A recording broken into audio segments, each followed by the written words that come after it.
जी, तो अभी हमने जो कुछ एग्जांपल्स पहले किए हैं उसमें हमने एरेज को यूज़ किया है। तो एरेज को डिक्लेयर करना थोड़ा सा सिंटेक्स वाइज जो है वो फ़र्क है सी और सी प्लस जावा में, सी प्लस प्लस और जावा में। तो इस सेक्शन में हम उसको डिस्कस कर लेते हैं। सो जब भी आपने कोई एरे डिक्लेयर करनी होगी तो हम लिखेंगे डेटा टाइप और उसके बाद जो है वो एरे की नोटेशन यानी ब्रैकेट्स यूज़ होती हैं और फिर एरे का नाम आता है। ठीक है, अब यहाँ पे अगर हम सी प्लस प्लस में यही चीज़ करते थे तो उसका जो है वो थोड़ा सा सिनेरियो फ़र्क था। हम लिखते थे डेटा टाइप, ठीक है, और डेटा टाइप जो है उस डेटा टाइप के बाद जो है वो क्या आता था, एरिया नेम, और एरे नेम के बाद जो है वो ये एरे की ब्रैकेट्स आती हैं। ठीक है, तो जावा में थोड़ा सा फ़र्क है कि हम क्या करते हैं, डेटा टाइप जो है उसकी के साथ जो है वो हम क्या करते हैं, एरे की नोटेशन यूज़ करते हैं। तो data type can be primitive data type like int, character, और ये जो भी डेटा टाइप्स हम यूज़ करते हैं इससे पहले। ठीक है, तो ये एरे नेम जो है वो एक आइडेंटिफायर है। तो फॉर एग्जांपल हम कह रहे हैं कि डबल, तो डबल टाइप की एक एरे बनाना चाह रहे हैं जिसका नाम क्या है, डेटा। ठीक है,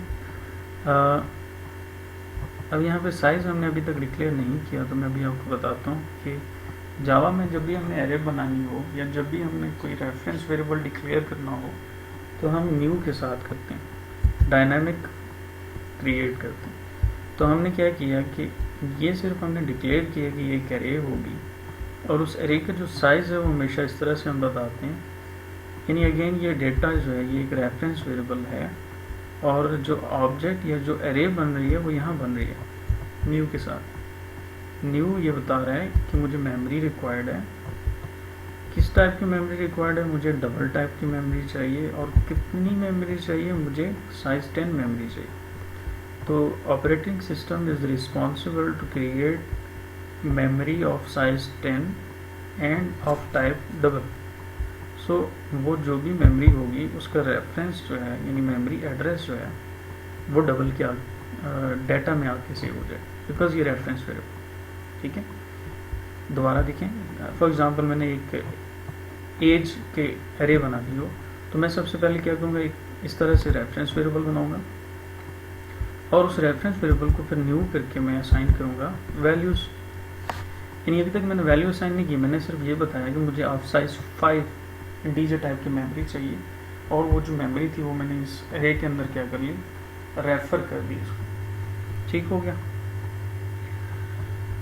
तो जावा में एरे का इंडेक्स का कॉन्सेप्ट एग्जैक्टली वही है कि अगर मैं ये एक जो है वो int age is equal to new int 5, ठीक है, अगर मैं यहाँ पे इंट कह रहा हूँ तो यहाँ पे मुझे इंट लिखना है, ये चीज़ समझनी है आप, और साइज 5। तो इससे क्या होगा कि इंडेक्स 0, 1, 2, 3 एंड 4 तो सेम कॉन्सेप्ट है जो हमने C++ में यूज़ किया था।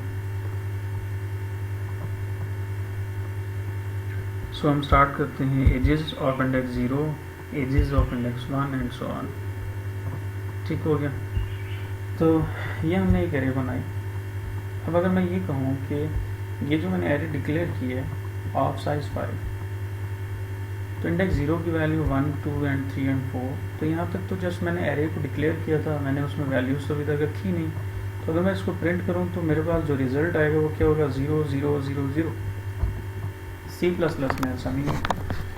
C++ में जब हम एरे बनाते हैं तो एरे के लिए मुझे जो है पहले वैल्यूज उसको असाइन करनी होती है, फिर जाके मैं क्या करता हूँ उसको प्रिंट कर सकता हूँ। लेकिन जावा में चूँकि ये रेफरेंस वेरिएबल बन रहे हैं और ये बेसिकली कंस्ट्रक्टर कॉल हो रहा है इसके बैकएंड पे, कंस्ट्रक्टर्स क्या होते हैं कमिंग लेक्चर में हम डिस्कस करेंगे। सो उसके लिए जो उसको वैल्यूज़ असाइन हो रही हैं, डिफ़ॉल्ट वैल्यूज़ वो क्या होती हैं, 0, 0 होती हैं। मेरा ख्याल है लेक्चर नंबर 2 था या 3 था जिसमें मैंने आपको ये बताया था कि जो इंटीजर वैल्यूज़ हैं या डबल, लॉन्ग, फ्लोट, इनकी डिफ़ॉल्ट वैल्यूज़ हमेशा 0 होती हैं। सो यहाँ पे जो वैल्यू है वो क्या है, 0, 0। और अगर मैंने वैल्यूज़ जो हैं वो लूपिंग करनी हो तो मैं लूप कर सकता हूँ, सेम जैसे हमने पहले किया था, i 0 less than 5 and increment.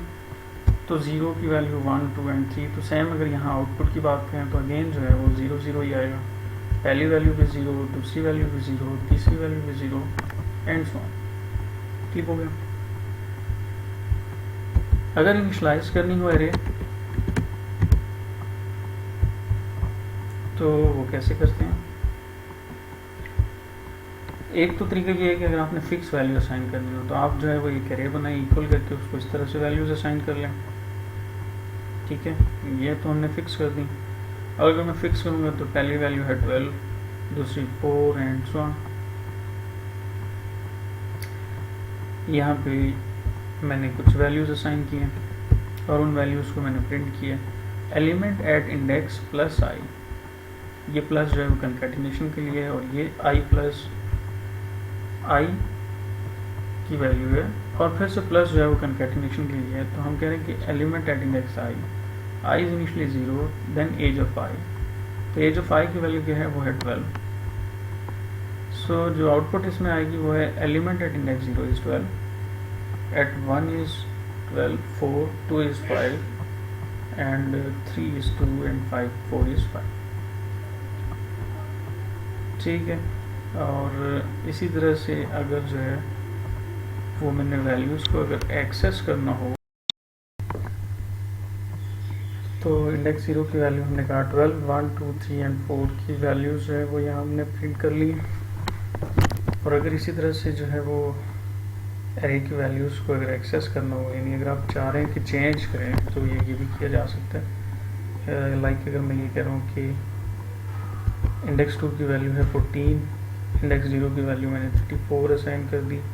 तो यहाँ अगर आप देखें तो जो इंडेक्स 0 है वो है 34 और जो इंडेक्स 2 है वो है 14 और रिमेनिंग जो है वो 0 0 है क्योंकि उनकी डिफ़ॉल्ट वैल्यूज जो हैं वो 0।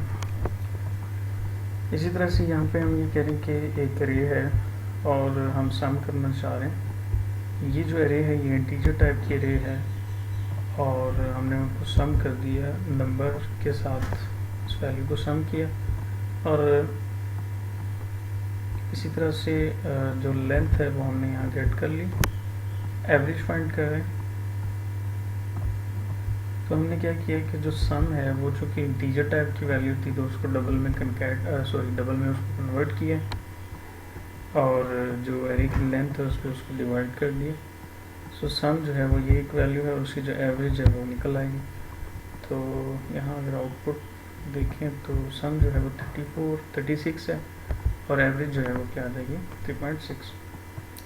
तो ये कुछ बेसिक एरे ऑपरेशंस थे जो कि हमने यहाँ पर डिस्कस किए। कमिंग लेक्चर में हम इसको डिटेल में इंशाल्लाह डिस्कस करेंगे। सो ये हमारा लेसन जो है वो 3 था। वीक 3 के टॉपिक्स को आज जो है वो हमने कवर किया। इससे रिलेटेड अगर आपकी कोई प्रॉब्लम्स कोई क्वेरीज हों तो आप मुझसे कॉन्टेक्ट कर सकते हैं।